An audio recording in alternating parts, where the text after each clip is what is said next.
Queen's reign in many ways represents the process, post-war process, however gradual, of the UK adapting to becoming a normal country, not being a powerful empire, not having the world's biggest economy, and so forth.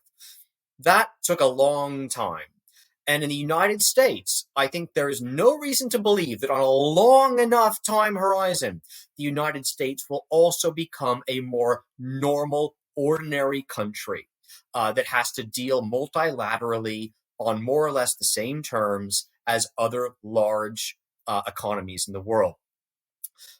I do believe that implies a long-term underperformance of U.S. assets versus the rest of the world. Hi, I'm James Early, and welcome to Across the Pond with me and John Butler. Is the U.S. becoming the next UK? And is the UK becoming the next emerging market? With the passing of Queen Elizabeth, people are looking back at the past 80 or so years, the relative decline of the UK's economic position and the relative ascendancy of the US's. But nothing lasts forever, whether that's good or bad. What does that mean for these countries? And what does that mean for investors? John and I are going to talk about that today. So, John, thank you very much for being here. And this is not an interview show. We're going to clarify that. We're going to go back and forth because I think John knows a lot more about this stuff than I do, and I'm just kind of keeping up with him. So, John, welcome, and thanks for joining us here. Oh, my pleasure. Pleasure to be here and to kick off this new concept across the pond, where we attempt to inform North American investors about developments in the UK and Europe, and British and European investors about developments in North America. They're both equally relevant. And a quick historical anecdote, you may recall that as World War II was breaking out, and Queen Elizabeth was not yet queen, just a young lady, there were two very famous journalists who crossed the pond in opposite directions in order to cover those critical historical developments for those respective audiences.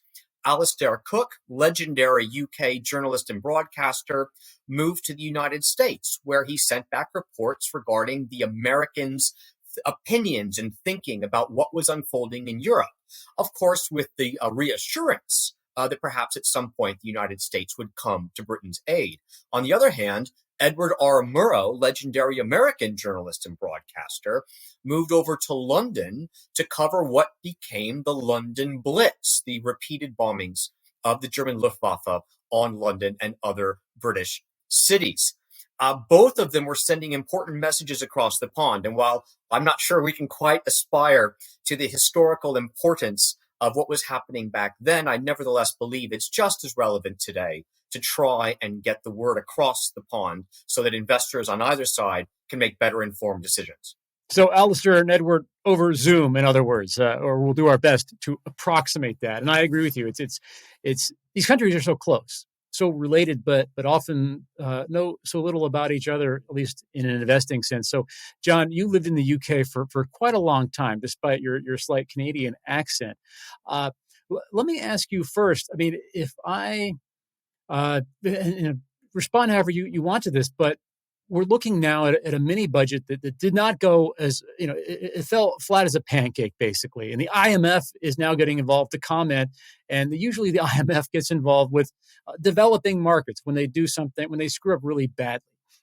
We got people saying this is the beginning of things getting a lot worse. People saying it's not a big deal. How are you interpreting it? Well, look, this budget did come as a surprise to many because it's an extremely fiscally stimulatory budget, yet one that is occurring at a time when inflation is already running at near double digits and following a huge run-up in the UK's total debt burden, in part due to COVID measures most recently, but really it's a trend that's been in place for a long time. Total economy debt to national income in the UK is now over 100%. And so to be looking to run still, very, very persistent and high fiscal deficits from this point forward does look questionable. And I'm not surprised that the IMF has weighed in with its opinion here.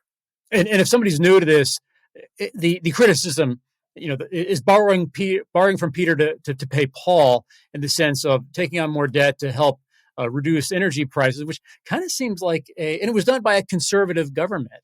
But in the other way of looking at it, kind of seems like a labor, like a more left-wing thing to do as well. So it's kind of a mixed message thing. Anyhow. It is. It is a mixed message, and it's therefore getting pushed back both from conservatives and from labor, not only the IMF. And look, there's really when you look at it, it's basically a series of unfunded tax cuts. There's nothing conservative about unfunded tax cuts. Now, if tax cuts are offset with or funded with spending cuts, absolutely, that could be seen as a conservative budget. And indeed, that's what Margaret Thatcher was attempting to do with some success throughout her tenure as prime minister. But this is nothing of that ilk at all. There's nothing Thatcherite about this budget package, at least not as it stands now. Now, the skeptic in me would say that because a general election is not that far away now, the new government is giving the electorate the good news first, tax cuts, and saving the slightly less good news, perhaps for some, after the election, which are the corresponding spending cuts, perhaps on the NHS, perhaps on other sacred government programs, saving that for after the next election. So maybe there's a little element of electioneering going on here. Politicians know their craft, if nothing else. And for someone watching this in the U.S., the new prime minister replaced Boris Johnson. So she is leader of England, but not by a popular vote. And eventually things will come around. But politicians always like to doctor things up. The other half of the coin here, John, is the Bank of England, which is now saying it may have to jack up rates, even more to quell inflation, which is, I guess, what central banks do when countries have inflation. But if you have reduced spending, you have higher interest rates. It's not an economic formula for a good time. It's really a mess for the Bank of England. And again, what Americans sometimes fail to appreciate is that notwithstanding certain similarities between the US and the UK economies, the fact is the UK is a much smaller and much more open economy. That is, the proportion of imports and exports is much greater than in the United States. And what that means is that changes in the foreign exchange rate, the sterling foreign exchange rate, can have a huge and very quick impact on the inflation outlook. And the Bank of England, of course, was already now very behind the curve with inflation nearing 10% just as they were beginning to raise interest rates. And now sterling has got whacked in the foreign exchange markets as a result of the reaction to this mini budget. Now, that really gets the bank spooked. I mean, the bank has a model. They'll say it's a sophisticated model. I actually think it's probably less sophisticated than they want us to believe, but it's a simple model which projects forward the impact of inflation, of movements in the sterling exchange rate. And they're probably looking at that model's results right now and absolutely panicking. And I suspect there might not have been great communication here between the bank and the government. That is, the bank would have wanted to be able to do more on its own to shore up sterling and to reassure the financial markets that they're not going to just let inflation out of control when all of a sudden, boom, comes this very stimulatory, expansionary budget. So the bank, I mean, look, we're going to see. Yeah, they get caught with their pants down, basically. Like what the heck? We're going to see just how independent they really are. Over the next months, in my opinion. And you say that because ostensibly the bank is technically independent from the government, sort of like how the Federal Reserve in the U.S. is owned by its member banks, but like it's kind of sort of. I mean, it's still very politically influenced. Yeah. It's a gray area. It's a gray area. Milton Friedman would famously say, of course, central banks should be independent, but in practice, you really find out whether they're independent when you do get into some sort of showdown between the central bank and the government. And he famously said, this is later in life when he'd become a bit more skeptical. He said, when there is a severe showdown, the government, if it presses the issue, will always win. That's Milton Friedman. So I think sadly, or not sadly, depending on how you choose to look at these things, I think we're going to find out one way or another soon the situation in the UK. I think so too. And let's roll back the clock a little bit, John. So or let's roll back a lot to whether we can start in the 1920s when Queen Elizabeth, not queen at that time, but when Queen Elizabeth was born, or the 1940s, 1944 was essentially when the world switched to the dollar as a reserve currency status, wherever you want to. But how did the UK did here? It was a dominant company. The sun didn't set on the British Empire. It was a hotbed of innovation. Now it's not. Now if I were a young person, I'm in London right now, but if I had a great idea for some hot new business, I would probably move to Silicon Valley and try to raise capital there and try to hire my team there. Maybe everybody doesn't think that way, but I think a lot of people do. Was it the loss, in your view, was it the loss of the UK's reserve currency status that started this kind of devaluationary, exodus from the country, or something else? Well, look, I believe that sterling's loss of reserve status was more effect than cause. But yes, let's go back. I'll try to keep this as brief as I can, but I am an economic historian by academic background. And so if you want to trace the relative decline of the UK, you even have to go back to before Queen Elizabeth was born. You have to go back into the 19th century. Now, I mean, it wasn't evident to anyone, and indeed, economic data at the time was so scatty and not robust, nobody would have really seen it happening at the time. But already in the late 19th century, it was clear, or it's clear in retrospect, that the United States and Germany in particular were vastly outperforming the British economy and were rapidly on their way to surpassing it. Some historians believe the United States already did by around 1880, 1890 or so, and that Germany was on course to do so in there, as it were. And so this relative decline had already set in the late 19th century. Then, of course, the First World War breaks out, arguably the greatest tragedy to ever befall Western civilization, and totally shatters the continental economy as well as the UK economy. The US is relatively unscathed. Then in the interwar years, Queen Elizabeth is born. But this is when you start to see the UK's decline become more apparent. And while sterling is still the dominant reserve currency, it is now losing market share materially to the US dollar. Okay. And so the process has begun. Of course, as we know, World War II then breaks out a few years later. And it's in the aftermath of World War II that Britain finally hopes, okay, the wars are over with. We've got peace now. We can go back to prosperity. But when you look at what happens now, sterling as a currency never comes back. And that's because the UK as a country never comes back from what is now, in retrospect, a very long-term economic decline. So the world wars almost disguised it. They almost disguised what was beginning to happen anyway. Then, of course, they probably accelerate it massively because Britain ends up hugely indebted after the Second World War. And so the Bretton Woods Conference, which was set up to structure the international monetary system for the post-war world, when that conference was held, it was agreed that when they got back to fixing exchange rates, sterling dollar would be roughly 4-1. That is $4 per sterling.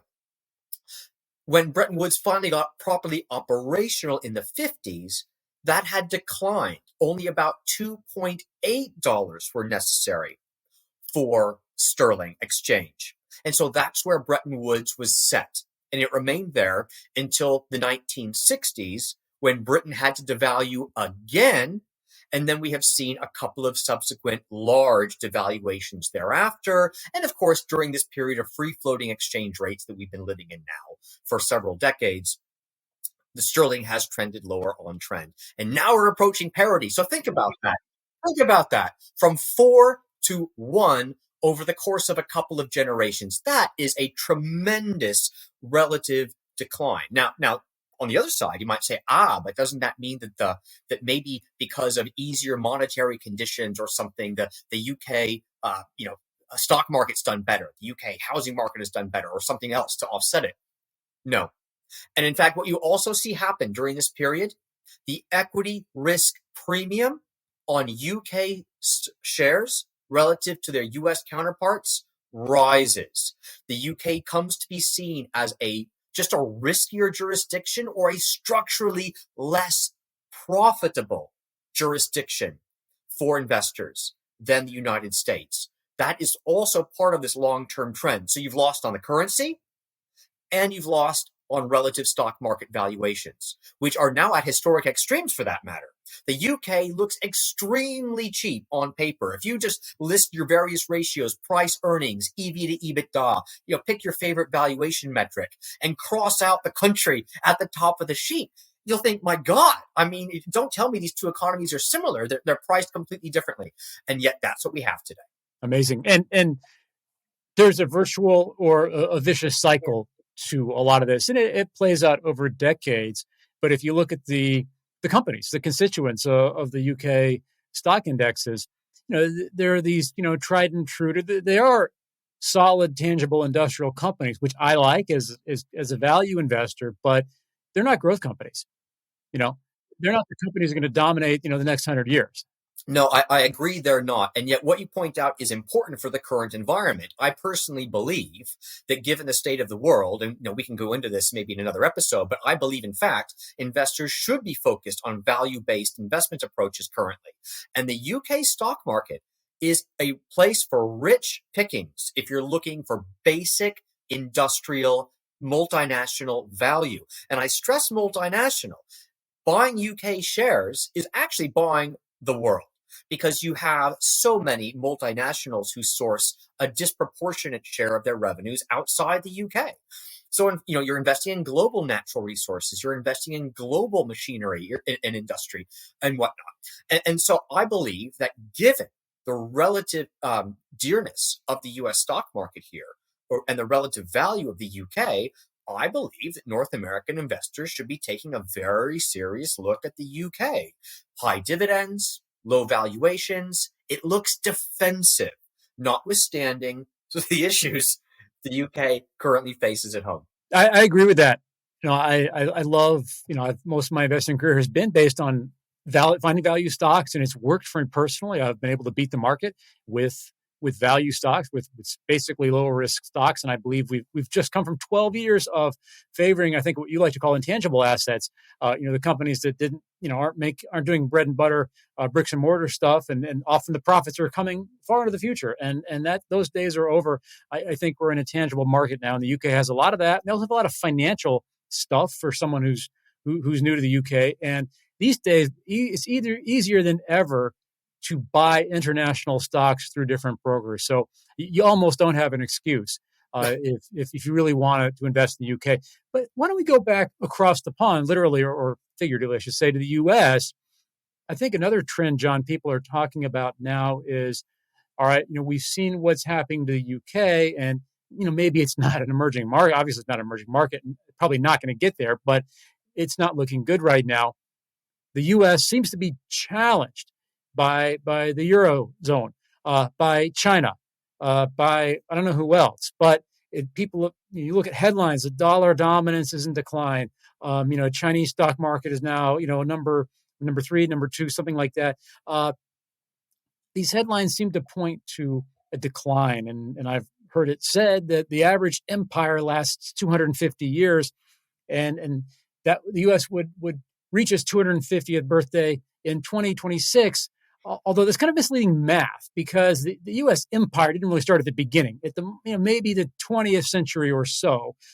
So we're 100 and something years in, not 250, and there's no reason we have to obey the average. But the question I'm getting at, the point I'm getting at, is the U.S. really in decline? And I'll offer my opinion first, which is I thought it was.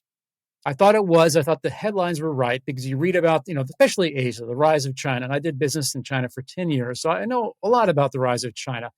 But when I actually started to dig up some data, I found that I think, I'm looking right on 90% of transactions are still foreign currency trading involves the dollar on one side of the transaction. I'm reading this.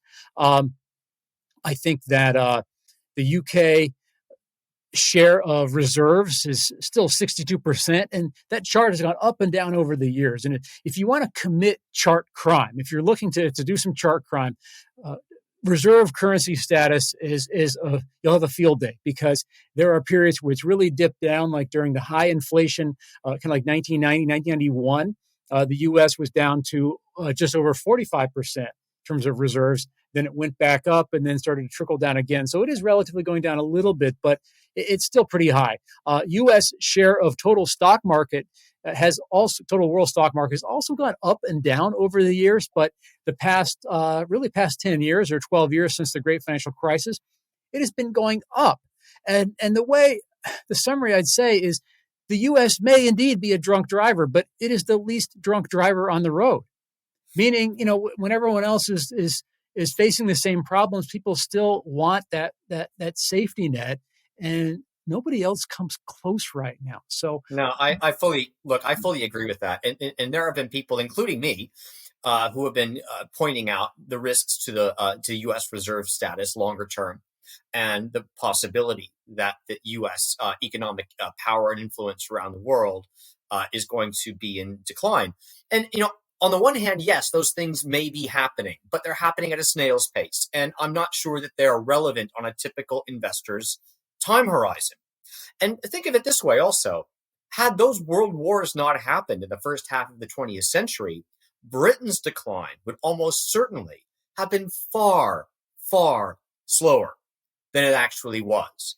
And who knows, sterling might not have lost reserve status until the 40s or 50s, or who knows how much longer it would have taken instead of already happening in the 20s. So anyway, look, the U.S., as you say, is maybe the least drunk driver, or perhaps is simply in the biggest car with the biggest airbags. And so if everyone does crash, the U.S. is more able to walk away from it. So regardless of how you choose to look at it.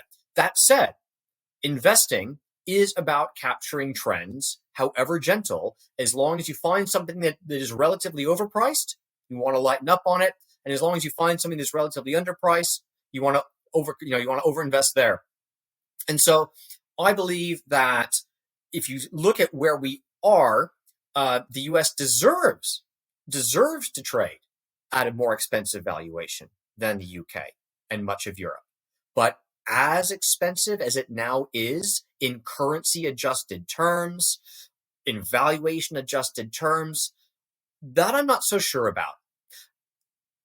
The Queen's reign, to go back to where we started this discussion, the Queen's reign in many ways represents the process, post-war process, however gradual, of the UK adapting to becoming a normal country, not being a powerful empire, not having the world's biggest economy, and so forth.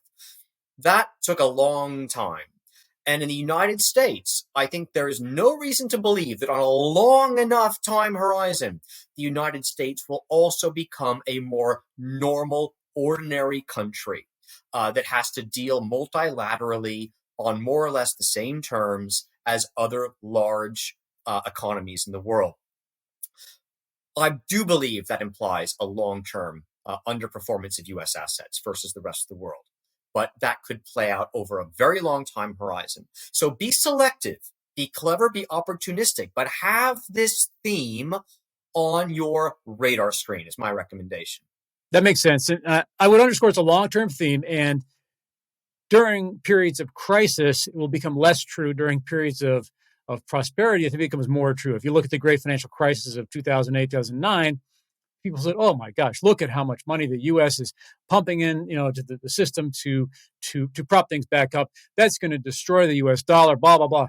Everybody was doing it. Completely wrong. Yeah, completely. Everybody was doing it. Yeah, exactly. So when the U.S. catches a cold, everybody sneezes, right? And that's for better or for worse. There's that feedback loop. So in times of crisis, I think the U.S. is still relatively stronger, and that relative strength will come to the fore. In times of prosperity, I think we're not going to be as fast, or we as an American citizen, we are not going to be as fast of a runner as much of Asia, for example, and maybe some of Europe and probably a lot of Latin America.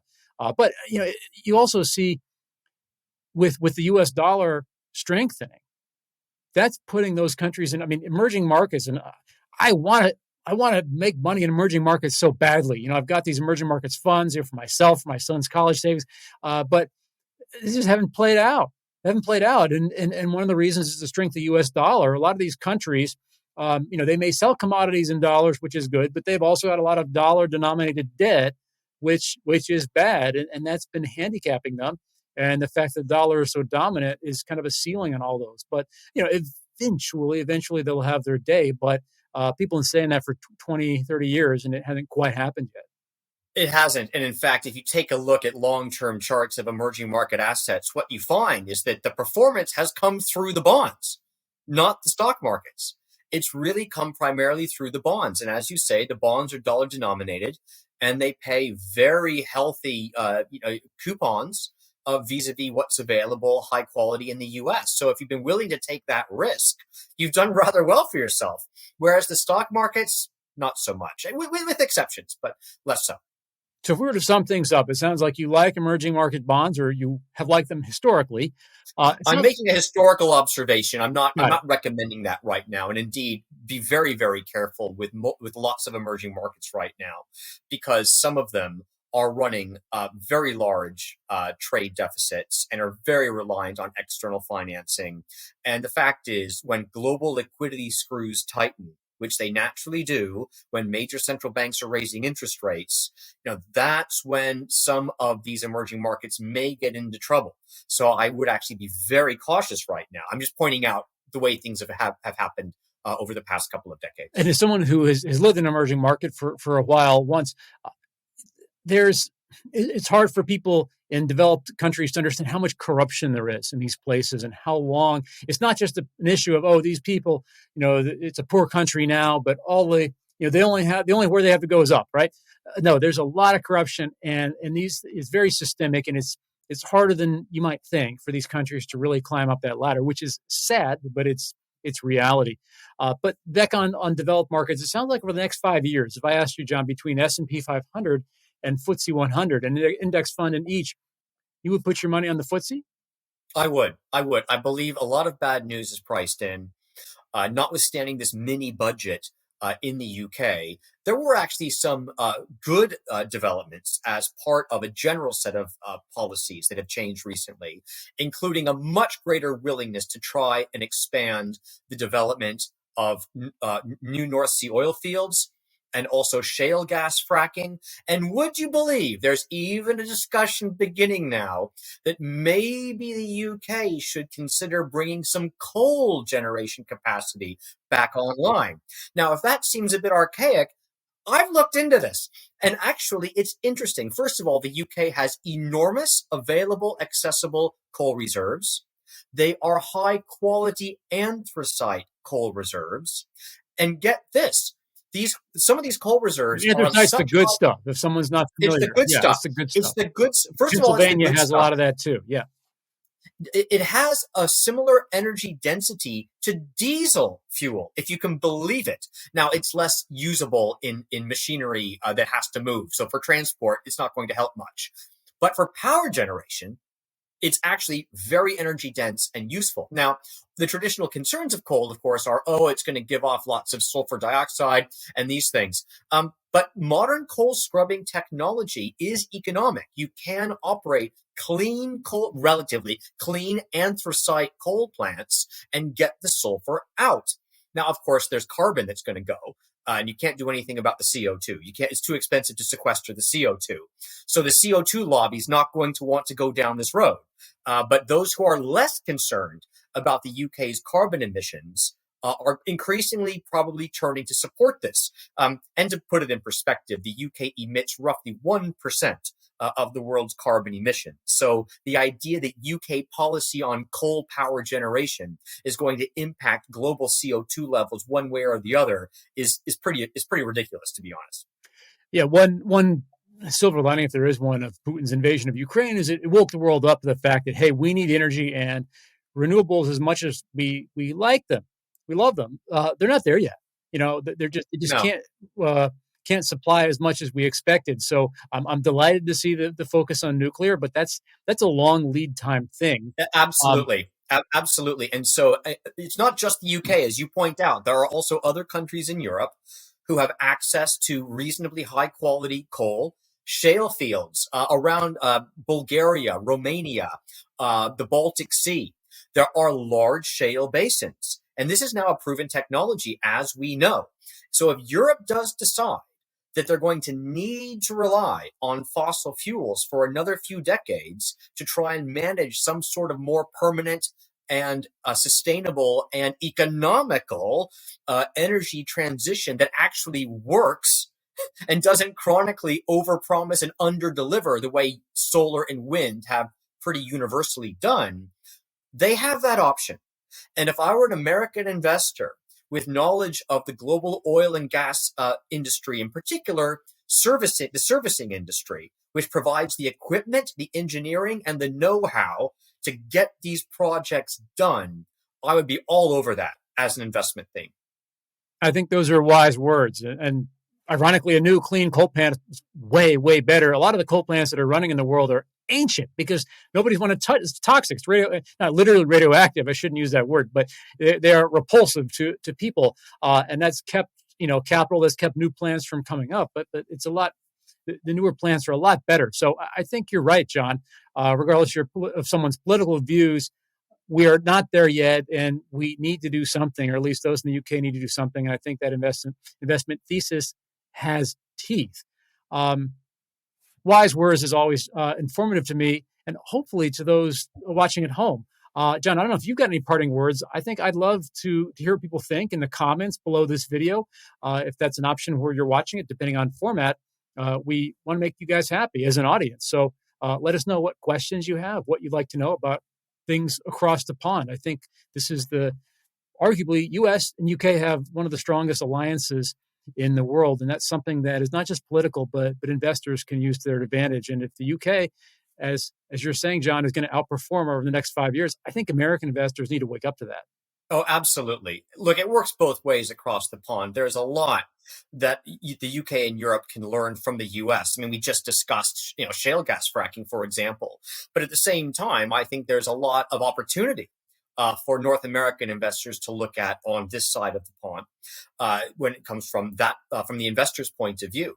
So I look forward to developing this across the pond theme. I think we're going to have an awful lot to talk about, but by all means, I would love to see some viewer interest and some questions put to us that will help us develop some new ideas within that theme.